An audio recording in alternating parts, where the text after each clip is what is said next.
बात करते हैं कुदरत के कहर की। हिमाचल प्रदेश और उत्तराखंड में खास तौर पर यह कहर टूटा है। हिमाचल प्रदेश में बारिश और बाढ़ से भारी तबाही। राज्य में अब तक 60 लोगों के मारे जाने की खबर आ रही है और ये संख्या बढ़ भी सकती है। हिमाचल प्रदेश में जिस तरह की तबाही हुई है और 60 लोगों के 5 दर्जन लोगों के मारे जाने की खबर आ रही है। राज्य में नदियां उफान पर हैं। खासतौर पर ब्यास नदी के आसपास जो घनी आबादी वाले कुल्लू और मनाली हैं, वहां पर भीषण तबाही देखी गई है। और हिमाचल प्रदेश के साथ साथ पहाड़ी राज्य उत्तराखंड में भी कुदरत का कहर है। बारिश और बाढ़ ने राज्य के लोगों की मुश्किलें बढ़ा दी हैं।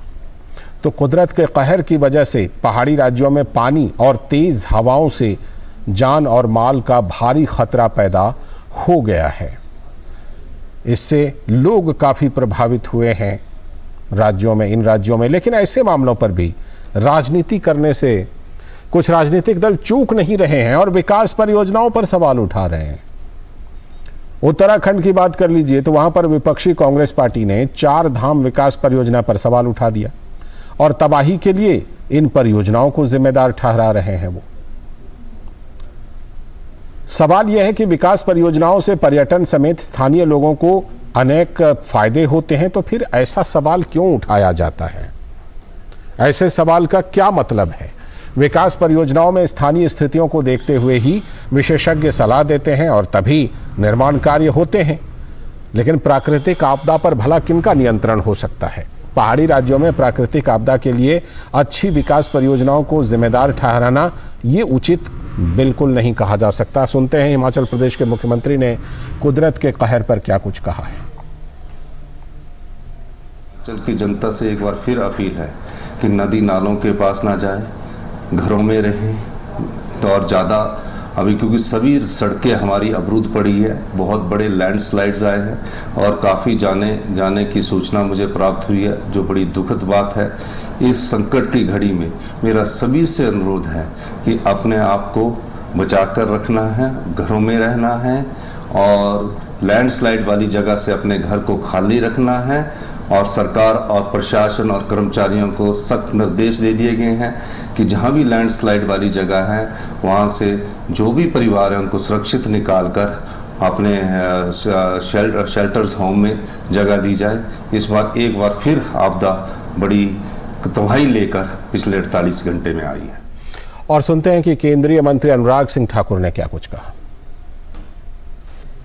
कि जिस तरह से बारिशों ने इस बार नुकसान हिमाचल प्रदेश में किया है, बीच में थोड़ा थमी, लगा कि सब कुछ ठीक हो जाएगा, लेकिन पिछले 2 दिन से मूसलाधार बारिश ने जैसे मंडी जिला में, अन्य जिलों में, सिरमौर जिला में, आज मेरे हमीरपुर में भी एक और जान चले गई।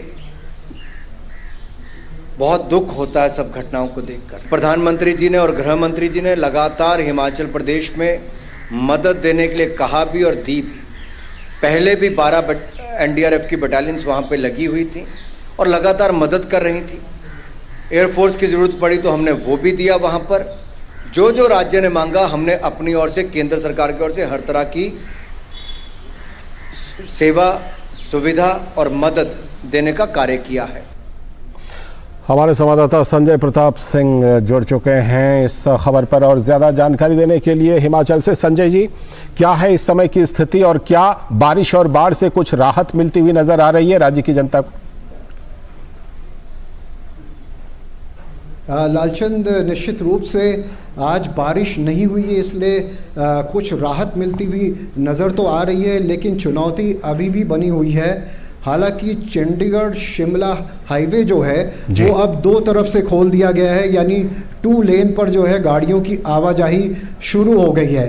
लेकिन राज्य के विभिन्न इलाकों से अलग अलग खबरें जो आ रही हैं वो चिंता की बात है। जैसे कांगड़ा में वहाँ के परमार नगर इलाके में करीब 12 मकान जो है पूरी तरह से जमींदोज हो गए, भूस्खलन हुआ है। लेकिन ये भूस्खलन सोमवार की बारिश में हुआ था, जिसकी जानकारी आज मिली है। आज ही मुख्यमंत्री ने भी कांगड़ा के फतेहपुर और इंदौरा का हवाई सर्वेक्षण किया है, जहां पौंग डैम के पानी के कारण कई लोग, बड़ी संख्या में जो लोग फंसे थे, उसमें से करीब 1000 लोगों को सुरक्षित निकाला गया है। आप जिक्र कर रहे थे कुछ राजनीतिक कारणों जी, का जी। भी मुख्यमंत्री ने ये कहा कि राज्य की आर्थिक स्थिति तो बहुत अच्छी नहीं है, लेकिन हम फिर भी लोगों की हर संभव मदद करते रहेंगे।